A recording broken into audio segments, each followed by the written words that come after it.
उदाहरण के तौर उदाहरण के तौर पर सेल्स के पेशे में अच्छी तरह से बात करना एक हुनर है। अक्सर ऐसा देखा गया है कि अच्छी बोलचाल वाले सेल्समैन ज्यादा सफल होने लगते हैं और फिर उसी इसी हुनर को हद से ज्यादा इस्तेमाल करने पर असफल भी होने लगते हैं। उनकी खूबी उन्हें कामयाबी के पास ले जाती है, लेकिन जरूरत से ज्यादा इस्तेमाल किए जाने पर कमजोरी बन जाती है और वह नाकामयाब होने लगते हैं। सुनना भी एक ताकत है, लेकिन किसी इंसान में यह खूबी जरूरत से ज्यादा बढ़ने पर ज्यादा सुनना और ना बोलना उसकी कमजोरी बन जाती है। अब जैसे यहाँ पे उदाहरण के तौर पे हम यहाँ पे आते हैं, रोज सुबह प्रैक्टिस करते हैं, लेकिन अगर इस प्रैक्टिस को लेकर के अगर अपनी फील्ड में ना जाए, लोगों से ना मिले, बात ना करें, तो फिर ये प्रैक्टिस करने का कोई फायदा नहीं है। मतलब आपके पास नॉलेज तो बढ़ रही है, लेकिन उस नॉलेज का आप भरपूर फायदा नहीं उठा पा रहे हैं। कई बार आपने सुना होगा कि अरे वो बच्चा बहुत अच्छी पढ़ाई लिखाई करता था, बहुत टैलेंटेड था, लेकिन क्या हुआ, आगे चल के वो माइंड डिप्रेशन में हो गया। तो कई बार ऐसा होता है, और इसका मेजर कारण क्या होता है कि जब हम कोई चीज का हुनर हमारे अंदर हो जाता है ना, तो उसके साथ साथ कुछ अवगुण भी हो जाते हैं। यानी कई बार ईगो टकरा जाती है हमारी। लोग कहते हैं ना कि मुझे तो सब कुछ आता है और मैं तो इसके अंदर परफेक्ट हूँ, तो इस तरह की कुछ आदतें हमारी हो जाती हैं, जिसकी वजह से जो है कि जो हमारी सबसे बड़ी जो ताकत होती है, हमारी कमजोरी बन जाती है। दूसरी तरफ हमारी जो सबसे बड़ी कमजोरी है वो हमारी सबसे बड़ी ताकत बन जाती है। इसका उल्टा भी होता है कि अगर हम किसी चीज में कमजोर हैं तो हमारी ताकत बन जाती है। गुस्सा एक कमजोरी है, इसे एक ताकत के रूप में कैसे बदला जा सकता है, इसका नमूना एक महिला ने मेड बना करके पेश किया। मेड का मतलब होता है mothers against drunk driving. Mother अंगेज ड्रंक ड्राइविंग नाम की एक संस्था है। एक शराबी ड्राइवर की लापरवाही से उस महिला का बच्चा मारा गया था। एक शराबी ड्राइवर की लापरवाही की वजह से उस महिला का बच्चा मारा गया था। वह इतनी गुस्सा हुई कि उसने वह यह समाज में ऐसी बातें बर्दाश्त न करने का फैसला किया। उसने समूचे अमेरिका में शराब पी करके ड्राइविंग करने वालों के खिलाफ लोगों को एकजुट किया। आज वह महिला और उसका संगठन लाखों सदस्यों के साथ एक बड़ी ताकत बन चुका है और वह जरूरी कानूनी बदलाव लाने में भी सफल हो रहे हैं। और ये गुस्से जैसे नकारात्मक भाव को एक सकारात्मक सोच के जरिए ताकत में बदलने का उदाहरण है। उस महिला ने अपने गुस्से को अपने मजबूत इरादे में बदल दिया है ना। कई बार आप देखते हैं, वो कहते हैं ना कि जो आपकी कमजोरी है वही आपकी ताकत होती है। आज आप किसी भी फील्ड में चले जाइए, आज आप देखिए, अगर हम एथलेटिक्स की बात करें तो वहां पे ऐसे ऐसे खिलाड़ियों को आप देखिए जो चल नहीं सकते हैं, जो देख नहीं सकते हैं, जिनके हाथ नहीं है, लेकिन वो आज एथलेटिक्स में भाग ले रहे हैं, खेल रहे हैं। हमने पीछे ही पढ़ा था कि बहुत सारे लोग ऐसे हैं जिनके पास, बिथोवन के बारे में पढ़ा था हमने कि बिथोवन जो सुन नहीं सकते थे, बोल नहीं सकते, लेकिन वो संगीतकार थे, वो संगीत के रचयिता थे, है ना। उन्होंने अपने जीवन में बहुत सारी किताबें लिखी। तो ऐसे बहुत सारे लोगों को आप उठा करके देखिए जिनके अंदर कोई ना कोई कमी थी, और उस कमी से उनके अंदर एक गुस्सा था कि मतलब मेरे पास एक कमी है, और उस कमी को ही उन्होंने अपनी ताकत बना लिया और उस ताकत को लेकर के वो आगे बढ़े। आज हम बहुत सारे लोगों को जब हम कहते हैं कि इस बिजनेस में आप आइए, आपके सपने पूरे हो सकते हैं, तो कहते हैं मैं तो पढ़ा लिखा नहीं हूँ, मैं तो लोगों से बात ही नहीं कर सकता हूँ। लेकिन जब वो इस सिस्टम में आ जाते हैं, जब इस सिस्टम में आ जाते हैं, यहाँ की एजुकेशन में आ जाते हैं, और धीरे धीरे कहते हैं ना, जैसी संगत होती है वैसी रंगत हो जाती है। तो धीरे धीरे क्या होता है कि जो उनकी कमजोरी होती है, वो पढ़े लिखे नहीं है, वो उनकी कमजोरी है, लेकिन वो पढ़ना लिखना जान जाते हैं, है ना। यहाँ पे उनको प्लान दिखाना नहीं आता, ये उनकी कमजोरी होती है। लेकिन जैसे जैसे सिस्टम में आते हैं, इस संगत में बने रहते हैं, धीरे धीरे वो नॉलेज को लेते हैं और देते हैं, और एक दिन वो एक अच्छे प्लानर बन जाते हैं, एक अच्छे लीडर बन जाते हैं। तो कहने का मतलब ये है कि जब भी इंसान के अंदर कोई भी कमजोरी होती है, वही उसकी अच्छी ताकत, एक मजबूत ताकत बन सकती है। धीरज रखें। धीरज से आत्मविश्वास, दृढ़ता और समझदारी भरा नजरिया पैदा होता है, जिससे आखिरकार कामयाबी हासिल होती है। जी हाँ, किसी भी काम में, कोई भी काम आप देख लीजिए, पेशेंस का होना बहुत जरूरी है। अगर कोई बच्चा बहुत टैलेंटेड है और वो सोचे कि एक साल में 12 पास कर लूं, तो कभी जिंदगी में नहीं हो सकता। 12 साल उसको लगेंगे 12 पास करने में। तो यहाँ पे उसी तरीके से इस बिजनेस के अंदर रातों रात कुछ भी होने वाला नहीं है। हमें नॉलेज लेना है, इसके साथ साथ काम भी करना है, इसके साथ साथ धीरज बना के रखना है, पेशेंस बना के रखना बहुत जरूरी है। और बहुत सारे लोग इस बिजनेस में आ करके और इसको क्विट करके चले जाते हैं क्योंकि उनके अंदर पेशेंस बिल्कुल भी नहीं होता है। वो सोचते हैं कि रातों रात यहाँ पे कोई लकी ड्रॉ सिस्टम है, कोई लॉटरी सिस्टम है कि आते आते ही वो एकदम से लाख रुपया 2 लाख रुपए कमाने लगेंगे, जबकि ऐसा नहीं होता। तो किसी भी काम में, नौकरी हो, व्यापार हो, हर काम में आपको धैर्य बना के रखना बहुत जरूरी है। अक्सर हम लोगों को कहते सुनते हैं कि अच्छी या बुरी चीज को एक बार देखने, सुनने या करने से कोई असर नहीं होता है, लेकिन मैं इसे सच नहीं मानता हूँ। असर भले ही नजर ना आए, लेकिन कुछ ना कुछ असर जरूर होता है, क्योंकि एक दिन में कुछ भी समझ में नहीं आता है। अगर कोई इंसान मोटा है, अगर वो पतला होना चाहे तो वो डाइट मेंटेन करता है, वो जिम में जाता है, तो 1 दिन 2 दिन 4 दिन 10 दिन में कुछ नजर नहीं आएगा। लेकिन अगर कंटिन्यू महीने, 2 महीने, 3 महीने, 4 महीने, 6 महीने जाता है, तो उसकी बॉडी पे असर दिखने लगता है। लेकिन असर पहले दिन से शुरू हो जाता है। चीन में बांस का एक ऐसा पेड़ पाया जाता है जिसे रोपने के बाद 4 साल तक पानी और खाद देने के बावजूद उसमें अंकुर फूटने का कोई भी निशान नहीं दिखता है। लेकिन 5वें साल के दौरान बांस का पौधा सिर्फ 6 सप्ताह में 90 फीट तक बढ़ जाता है। सवाल यह उठता है कि बांस का यह पौधा सिर्फ 6 हफ्ते में बढ़ा या इस काम में 5 साल लगे। जब उसमें बढ़ने वाले कोई लक्षण नजर नहीं आ रहे थे, यदि उस समय इस पौधे को पानी और खाद नहीं दी जाती तो क्या वह बढ़ पाता? बिल्कुल भी नहीं। और दूसरी चीज ये है कि अगर वो 4 साल तक वो दिखा नहीं, तो वो जमीन के अंदर अपनी फाउंडेशन बना रहा था, क्योंकि उसको पता था कि जब वो 6 फीट के अंदर, मतलब 6 सप्ताह के अंदर जब वो 90 फीट तक बढ़ जाएगा, तो उसको संभालने के लिए अगर वो अंदर से फाउंडेशन उसकी मजबूत नहीं होगी तो वो गिर भी सकता है। तो इसलिए हम जब बिजनेस करते हैं, 1 साल 2 साल 3 साल ये दिखता नहीं है। जब मैंने भी स्टार्टअप किया था तो 2 साल 3 साल ये दिखा नहीं था।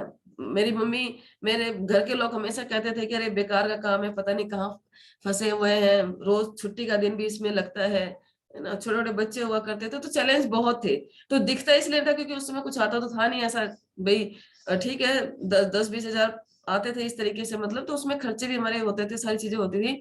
फिर हम दिखाने के लिए कुछ भी नहीं था। लेकिन चौथे साल से जब यहाँ से स्कूटी ली, फिर गाड़ी आई, फिर विदेश चले गए, धीरे धीरे लोगों को दिखने लगा। तो वो क्या था, 3 साल 4 साल में एक फाउंडेशन बन रही थी, हम एक नींव तैयार कर रहे थे। क्योंकि एकदम से स्कूटी लेना, गाड़ी लेना, विदेश जाना, मतलब एक ही साल के अंदर 2013 में बिजनेस को शुरू किया था मैंने, और 2016 से लेकर 2019 तक 3 बार विदेश और 3 गाड़ियां यहाँ पे थी। तो ये एकदम से नहीं हो पाया। इसके लिए हमने क्या है कि शुरू से ही उस पूंजी को बटोरा हमने, जो भी वेस्टेज से पैसा आता था मैं सब सेव करके रखती थी। मैं उस पैसे को ना तो किसी को दिखाती थी घर के अंदर, ना ही खर्च करती थी, क्योंकि मुझे पता था कि मुझे ये सारी चीजें करनी है, तो एकदम से नहीं होगा। तो उसी तरीके से जब हम बिजनेस की शुरुआत करते हैं तो एकदम से कुछ दिखता नहीं है। 2 साल 3 साल 4 साल कुछ नहीं दिखेगा। सब लोग कहेंगे बेकार का काम है, छोड़ दो, कुछ होने वाला नहीं है। लेकिन आप अगर 4 से 5 साल टिके रहे, तो ये बिजनेस इसी बांस के पेड़ की तरह से काम करता है कि 5वें 6ठे साल में ये दिखना शुरू हो जाएगा, क्योंकि लोग आपके जैसे ड्रीमर यहाँ पे आना शुरू हो जाएंगे और वो अपने सपने के लिए काम करेंगे और आपके सपने ऑटोमेटिक पूरे होते चले जाएंगे। आज देखिए हमारे बीच में हमारे गेट पर राजेश्वर सर हैं। आज उनको काम करने की जरूरत नहीं है, क्योंकि आज उनकी टीम के अंदर ऐसे ऐसे लोग आ चुके हैं जो अपने सपने के लिए काम कर रहे हैं और उनके सपने ऑटोमेटिक पूरे होंगे। लेकिन आज भी हम लोग के बीच में रहते हैं, सपोर्ट करते हैं, क्योंकि बिजनेस क्या है, सपोर्ट का बिजनेस है।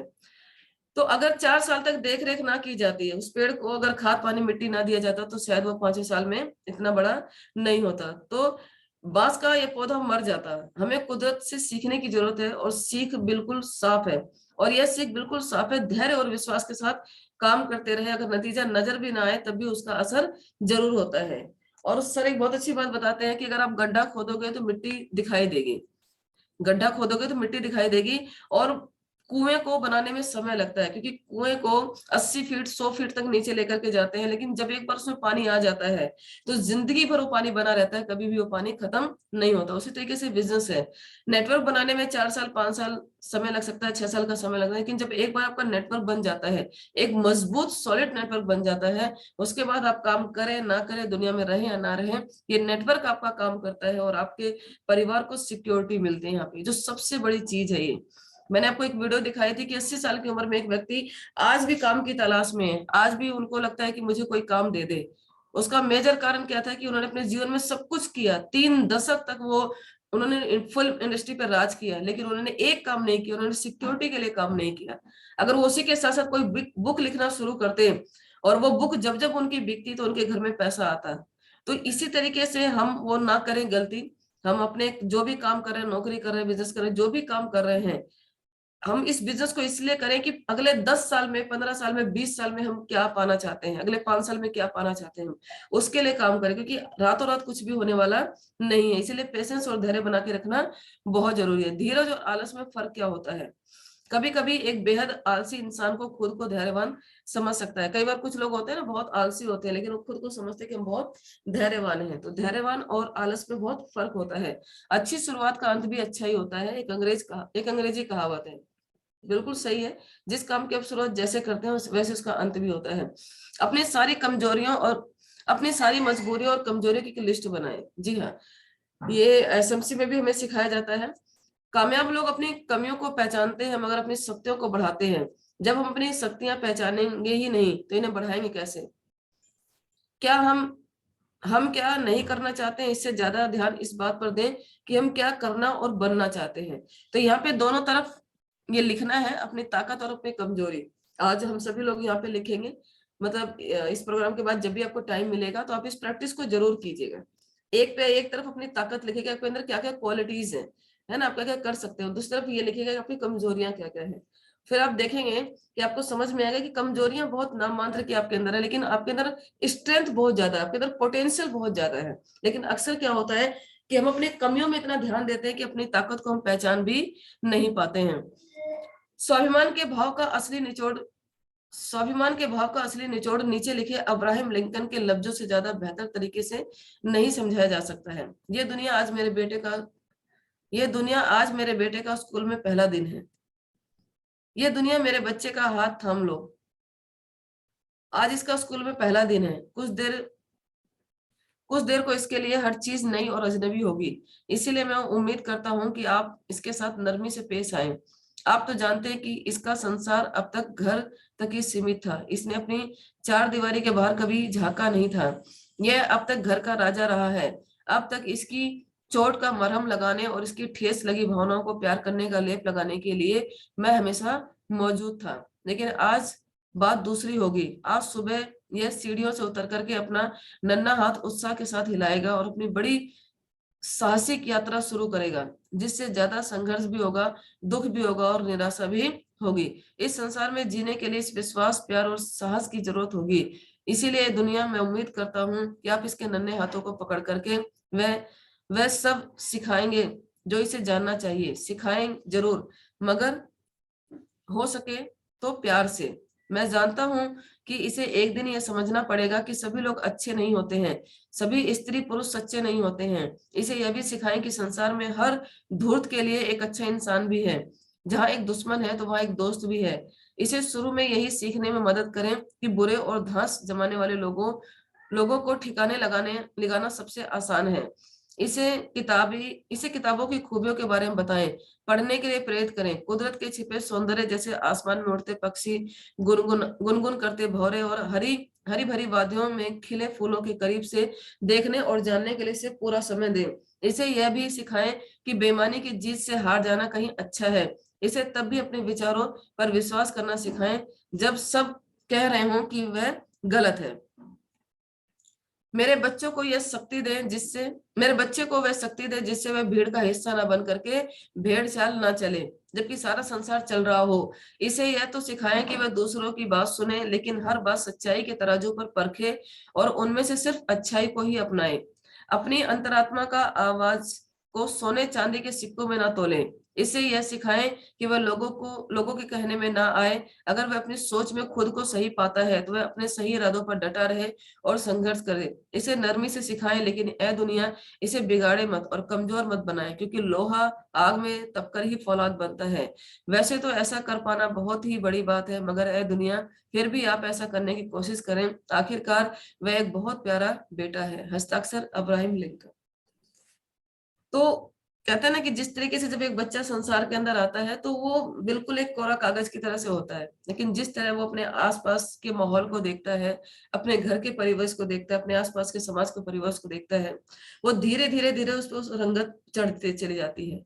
तो यही अब्राहम लिंकन ने कहा है कि जब कोई भी इंसान इस दुनिया में आता है तो वो बच्चा ही होता है। बच्चे का मतलब कोरा कागज होता है। लेकिन जैसे जैसे उसके आसपास का माहौल उसके ऊपर, जिस तरह की वो चीजों को देखता है, जिस तरह से वो सुनता है, उसी तरीके से उसको फीलिंग आती है, और वो धीरे धीरे उसकी वो एक्टिविटी बनती चली जाती है, उसकी हैबिट बन जाती है।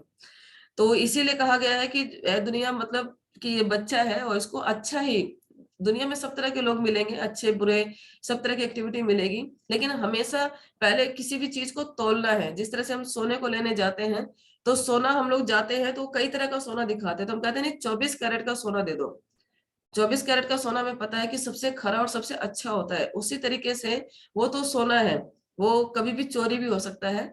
लेकिन अगर हम बात करते हैं ज्ञान की, तो ज्ञान देने के लिए बहुत सारे ज्ञानी मिलेंगे, है ना, जो अच्छा ज्ञान भी देंगे और जो ऐसा भी ज्ञान देंगे जिससे दूसरे का नुकसान हो। तो हमें किसी भी बात को, किसी भी चीज को पहले समझ करके, तौल करके, उसके बाद उसको अपने जीवन में अप्लाई करना, ये बहुत जरूरी है। कार्य योजना यानी प्लानिंग। अब आता है कि ये तो था कि हमारी जो सोच, हमारे जो विचार है, जिस तरह का हमारा माहौल होता है, अब हम कोई भी काम अगर हम करने जाते हैं तो सबसे पहले उसकी प्लानिंग करते हैं। और हमारे गौतम वाले सर भी कहते हैं ना, जिसकी जैसी तैयारी होगी वैसी ही उसकी सफलता भी निर्भर करती है। तो अब हम प्लानिंग की बात करते हैं, तो सबसे पहले फर्स्ट पॉइंट है, ऐसे लोगों की जीवनियां पढ़ी हैं जिन्होंने हर निराशा को आशा में बदल दिया हो। अच्छी किताबों को पढ़ने और हौसला बुलंद करने वाले कैसेटों को रोजाना सुनने की आदत डालनी चाहिए। अब ये प्लानिंग यानी सबसे पहले अच्छी हैबिट को तैयार करना बहुत जरूरी है। आपकी अच्छी हैबिट आपके अच्छे सोच से बनती है, और सोच कहाँ से अच्छी होगी? जब अच्छे लोगों की संगत होगी। अच्छे लोगों की संगत, अगर आपके पास 4 लोग ऐसे हैं जिनको देख करके आपको लगता है नहीं कि इनकी संगत करनी चाहिए, तो उससे अच्छा है कि आपकी एक किताब आपकी अच्छा दोस्त बन सकती है। और इसीलिए बार बार कहा जाता है कि किताब पढ़ना बहुत जरूरी है। और अगर आप किताब नहीं पढ़ सकते हैं, तो ये मौका आप लोगों के लिए है कि आप इस मौके का फायदा उठा सकते हैं। तो अपनी किताबों को पढ़ना बहुत जरूरी है। वीडियो कैसेट लोगों की सुनना बहुत जरूरी है। ये हमारी रोज की हैबिट होनी चाहिए। बदले में कुछ पाने की इच्छा किए बगैर अपने समय और धन का कुछ हिस्सा भलाई के कामों में लगाएं। यह काम लगातार और करीने से करें, लगातार करें और करीने से करें। और देखो, कई बार हमने कुछ लोगों को देखा है कि वो दान पुण्य करते भी हैं, लेकिन वो मतलब दिखा दिखा के, है ना।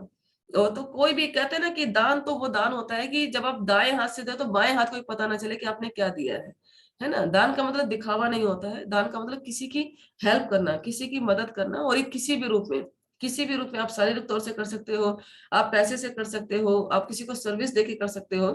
किसी भी तौर पे आपको किसी न किसी की भलाई हर रोज करनी चाहिए, क्योंकि कुदरत ने, कहते हैं ना, हमें अपने आप को इस दुनिया के लिए तो तैयार करना करना है, उस दुनिया के लिए भी तैयार करना है कि जब इस दुनिया से हम छोड़ करके जाए तो वहां भी हमारी सीट बिल्कुल फिक्स होनी चाहिए। उसके लिए हमें ये काम करना बहुत जरूरी है। बुरे असर से दूर रहे, साथियों के दबाव में ना आए। कभी किसी भी साथी, कहते हैं ना कि कभी भी कोई भी संगत, गलत संगत के दबाव में ना आए। ईमानदार और नम्रता से प्रशंसा करें और पाए भी। जो चीज आप देंगे वो चीज आपको लौट करके वापस मिलती है। और इसीलिए कहा जाता है कि देने में बिलीव कीजिए, लेने में कभी भी नहीं। अपने व्यवहार और कामों की जिम्मेदारी खुद लेना सीखें। जी हाँ, एक लीडर वही होता है जो अपने व्यवहार और अपने काम की जिम्मेदारी लेता है। खुद अनुशासित होना सीखें, भले ही उससे परेशानी महसूस हो। और ये अनुशासन बहुत जरूरी है। जिस व्यक्ति के जीवन में अनुशासन नहीं होता है, वो जिंदगी में आगे बढ़ तो जाता है, लेकिन कहीं ना कहीं वो अस्त व्यस्त रहता है। तो अनुशासन होना बहुत जरूरी है। ऊंचे चरित्र वाले लोगों के साथ में रहे, जिन लोगों की हैबिट अच्छी है, जिन लोगों की संगत अच्छी है, जो हमेशा बड़ी सोच के ऊपर बात करते हैं, काम करते हैं, ऐसे लोगों की संगत में बने रहना बहुत जरूरी है। रचनात्मक बने, अपनी कमजोरियों को अपनी खूबियों में बदलने के रास्ते ढूंढे। रचनात्मक, अब ये जो डायरेक्ट सेलिंग है, ये क्रेडिट का बिजनेस है, यानी यहाँ पे अलग अलग क्रेडिट हर दिन तैयार होती है ना। तो यहाँ पे अपनी कमजोरियों को अपनी खूबियों में बदल डालें। जो भी कमजोरियां, अभी हमने पढ़ा ना कि जो हमारी कमजोरी हमारी ताकत बन सकती है ना। तो यहाँ पे अपनी कमजोरियों को पहले पहचाने और इसको लिखिएगा जरूर कि आपके अंदर क्या क्या कमजोरियां हैं। जब आपको ये पता चलेगी इतनी सारी कमजोरियां अगर मेरे अंदर हैं, तो आप उसको एक एक करके अपनी खूबी में बदलने का अभ्यास भी करेंगे। धीरज रखना सीखें, और नतीजे साफ न दिख रहे हो तो भी हिम्मत ना हारें। और इसीलिए कहा जाता है कि धीरज तभी अंदर होता है जब हमारे अंदर क्लियर कट गोल, यानी गोल बनाए और क्लियर कट गोल बनाए, है ना। जब क्लियर कट गोल नहीं होता है तो बड़े बड़े गोल भी धराशायी हो जाते हैं और हम कहीं भी पहुंच नहीं पाते हैं। एक बार क्या हुआ कि अमेरिका के अंदर इंग्लिश चैनल एक मतलब दौड़ होती है, और वो तैराकी की होती है, यानी पानी में तैर करके जाना पड़ता है, और एक छोर से दूसरे छोर पर जाना पड़ता है। तो वहां पे मतलब ये कि जेंट्स ने तो बहुत सारे रिकॉर्ड बनाए थे, लेकिन वहां पे कोई महिला उस तैराक में, मतलब उन्होंने कभी रिकॉर्ड नहीं बनाया था। तो एक महिला थी, वो जे की स्विमिंग में मतलब तैराकी में बहुत अच्छी थी, उन्होंने बहुत सारे मेडल वगैरह भी लिए थे। तो उन्होंने कहा कि भाई मैं फर्स्ट महिला बनूंगी जो इस इंग्लिश चैनल को पार करूंगी। तो जब उन्होंने सोच लिया तो सोचने के बाद उन्होंने तैयारी शुरू की, अपने कोच को बुलाया और कोच ने उनकी डाइट वगैरह फिक्स की और ट्रेनिंग शुरू हो गई और 6 महीने तक उनकी ट्रेनिंग हुई। और वो दिन आ गया जब उनकी जे की उस तैयारी को जे की अंजाम देना था और उनकी स्टार्टिंग हुई और उन्होंने तैरना शुरू किया और धीरे धीरे चलना शुरू किया। 1 किलोमीटर 2 किलोमीटर जो है कि वो तैरती गई तैरती गई तैरती गई। और उनके साथ उनकी एक बोट भी चले थी जिनको उनके कोच भी थे और कुछ डॉक्टर्स वगैरह भी थे, अगर बीच में कोई भी बात अगर हो जाती है तो उनको एक बेटर सर्विस दी जा सके। अब वो तैरते तैरते 5-7 किलोमीटर 10 किलोमीटर गई तो धीरे धीरे वो जब तैरते समय जब वो ऊपर आके देखती तो जो मतलब उनको लगता है कि अभी मतलब थोड़ा सा दूर है, तो थोड़ा सा अपने अंदर ये फील कर रही थी कि मैं थक रही हूँ। तो जब वो उनके अंदर ये फीलिंग होती तो उनके कोच उनको शाबाशी देते कि नहीं नहीं आप कर सकती हो, आप चलो चलो अब ज्यादा दूर नहीं है और आप अपनी मंजिल के बिल्कुल करीब हो। तो फिर जब वो कोच उनके उनको तैयार करते उनको मोटिवेशन देते तो फिर वो कुछ दूर मतलब कुछ किलोमीटर और चलती। करते करते 13 14 15 किलोमीटर जब हो गए तो वो बिल्कुल थक करके चूर हो रही थी। उन्होंने अपने कोच से कहा कि बस अब मेरे से नहीं हो सकता है, मैं नहीं कर सकती हूँ। कोच ने फिर उनको हिम्मत दी कि नहीं नहीं आप हिम्मत मत हारिए, बस आप अपने गोल के बिल्कुल नजदीक में है, बस कुछ दूरी पे आपका गोल आपके सामने होगा। लेकिन वो ऐसा करते करते वो 17 18 किलोमीटर दूर जाते जाते मतलब उन्होंने अपना गिव अप कर दिया। और गिव अप करने के बाद वो जब वापस आई तो उनके कोच ने उनसे पूछा कि मतलब क्या रहा कि आपने मतलब इतनी बड़ी इतना बड़ा टारगेट लिया, इतना बड़ा गोल आपने लिया और आप बिल्कुल गोल के करीब थी और आपने अपने आप को गिव अप कर दिया। तो उसका मेजर कारण क्या था कि उस दिन क्या था, बादल थे और बादलों की वजह से जो गोल उनका था, जो पहाड़ी थी जहां पे उनको पहुंचना था वो पहाड़ी दिख नहीं रही थी। तो जब वो दिख नहीं रही थी तो उनका गोल क्योंकि दिख ही नहीं रहा था तो उनको लगता था कि ये तो कोच है, जबकि कोच उनको समझा रहे थे कि अब ज्यादा दूर नहीं हो। और मुश्किल से 1 से 1.5 किलोमीटर वो तैराक करने के बाद में 1 से 1.5 किलोमीटर के बाद ही वो उनका गोल पोस्ट था, यानी वो पहाड़ था जहां पर उनको पहुंचना था। लेकिन वो बादल की वजह से उनका गोल उनको दिखाई नहीं दिया, धुंध थी उस समय पे, जिसकी वजह से जो है कि उन्होंने अपने आप को गिव अप कर दिया। और उनके कोच बार बार उनको समझाया, कई बार होता है ना कि हम किसी काम को जब हमें रिजल्ट नहीं दिखाई देते हैं तो हमारे अपलाइन हमें सपोर्ट करते हैं ना, हमें मोटिवेट करते हैं, हमें कहते हैं कि नहीं आप कर सकते हो, बस ज्यादा समय नहीं है, आप बहुत अच्छा कर सकते हो, बहुत सारी चीजें। तो हम कई बार ये कहते हैं कि अच्छा ये तो इनका काम ही है कहना, है ना, ये तो इनका काम ही है कहना, ये तो कहेंगे कहें क्योंकि ये तो कोच है, ये तो अपलाइन है, इनका काम ही हमें क्या है, मोटिवेट करना है ना। तो वो भी सोचे थे कि अरे तो मेरा तो कोच है, ये तो मेरा तो अपलाइन है, इनका तो काम ही मुझे मोटिवेट करना है। लेकिन उन्होंने गिव अप कर दिया, लेकिन गिव अप करने के बाद उनको बहुत पछतावा हुआ कि मैं अपने गोल से 1 से 1.5 किलोमीटर दूर थी, काश मैंने अपने प्लान की बात को मान लिया होता तो आज मैं इस इंग्लिश चैनल को पहली महिला तैराक होती जो मैं इसको पहली बार में पार कर लेती। लेकिन वो ऐसा नहीं कर पाई। और उसके बाद उन्होंने दोबारा से तैयारी की और दोबारा से तैयारी की और वो दिन आया और उन्होंने तैरना शुरू किया। उस समय वेदर बिल्कुल साफ था, टारगेट उनका जो गोल था, जो पहाड़ी थी उनकी नजरों के सामने थी। और पता चला कि 20-22 घंटे ने जो तैर करके उस छोर तक हम पहुंच पाते हैं, वो इवन उन्होंने 17-18 घंटों में उसको पार कर लिया था। तो जब गोल आपका सामने होता है और क्लियर कट गोल होता है तो फिर उसके बाद आपको जो भी चैलेंज होते हैं ना वो दिखाई नहीं देते, क्योंकि आपका आपका जो फोकस होता है अपने गोल के सामने होता है। तो इसीलिए बार बार कहा जाता है कि गोल बनाना आसान है लेकिन क्लियर कट गोल होना बहुत जरूरी है। जब क्लियर कट गोल होगा तो आप जो भी एक्टिविटी करेंगे वो आपकी नजरों के सामने होगी। तो चलिए आज का लेसन बस इतना सा ही है और आई होप कि आज हम लोगों ने सीखा होगा कि सबसे पहले कोई भी काम करते हैं तो उसके अंदर धैर्य होना बहुत जरूरी है, पेशेंस होना बहुत जरूरी है, क्लियर कट गोल हमें बनाना है। और आज जो एक्टिविटी है और इस एक्टिविटी को आप लोग जरूर कीजिए, क्योंकि कल मॉर्निंग में हम लोग जब टीटी प्रोग्राम करेंगे तो 15 मिनट का सेशन, 10 मिनट का सेशन जो भी है सर से बात करेंगे और सर अगर इस बात में इजाजत देंगे तो 10 मिनट सेशन ये रखा जाएगा कि आपकी कमियां और खूबियां आप लोग लिखिएगा जरूर कि आपके अंदर खूबियां क्या क्या है। पहले खूबियां लिखिएगा क्या क्या आप कर सकते हो किसी भी फील्ड के अंदर। जैसे लेडीज है, खाना अच्छा बना सकती हैं, घर को मैनेज अच्छा कर सकती हैं, है ना, सजना संवरना अच्छा कर सकती है ना, सारी चीजें। तो ये खूबियां हैं। और कमियां क्या क्या है, वो कमियां तो ये जरूर आप प्रैक्टिस कीजिएगा। और कल इसका 10-15 मिनट का सेशन हम सर के माध्यम से रखेंगे और देखेंगे कि आपके अंदर क्या क्या खूबियां और क्या क्या कमजोरियां। और ये बहुत अच्छी प्रैक्टिस है, मैं यकीन दिला दूं अगर आप ये प्रैक्टिस आपने की ना तो आपको अंदर से बहुत अच्छा फील होगा, है ना? आपका विश्वास बढ़ेगा, हिम्मत बढ़ेगी, क्योंकि मुझे पता है कि कमियां होंगी 2 और खूबियां होंगी आपके अंदर 50। लेकिन क्या होता है कि हमारा ध्यान उस तरफ जाता नहीं।